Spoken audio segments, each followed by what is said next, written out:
Well, quite right. You say last year was a super year for us, without a shadow of doubt.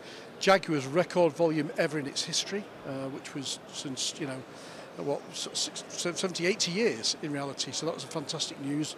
So far this year, we're up 8% from January to the end of August. But of course, as we've seen here at Frankfurt Show, we're still to launch the E-Pace. We've got Velar rolling out in major markets as we speak here. Sport Brake being similar, the XF Sport Brake, same time, and then other one or two derivatives as well. So 8% up so far, but more products to come in the balance of this calendar year. So we're very hopeful. And talking about sales, growth in sales, where do you expect are there any new territories, any new geographies you're looking at? Obviously, China, a very important market still.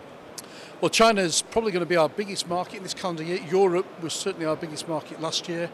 I would say there's still significant headroom for growth in most places. That the China premium market, well, our volume in China this year is up 28% in a market that's up about 18%. Our volume in the States is up about 13%.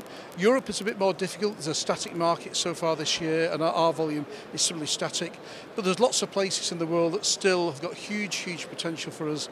Asia Pacific, the Eastern European block of importers there. There's many places to actually increase our sales in. Well, speaking of which, what about India, your second home market, so to speak, or maybe your first, given the ownership? I mean, India's still very, very small, and what are your projections for the Indian market? Still about just 4,000 units, isn't it? Well, I mean, India's still a very small premium market. Of course, what we have done, we've localised as many vehicles as we possibly can at Pune, which gives us a great footprint. There's obviously all sorts of fiscal issues in India that we've got to overcome as well. We're confident that India in the future will be a significant market. We've set everything up to do things right there. It's a question of when the market will take off, really. Hopefully, sometime soon. And looking at your product range, especially with Jaguar, you've gone at the lower end of the market, smaller cars. You've had XC some time back, now even the E-Pace. Usually smaller cars mean smaller margins. Do you kind of compensate that with bigger expected volumes? Well, E-Pace is here at the Frankfurt Show. First time the customers have seen it. We launched the car in November in the first market, which will be the UK.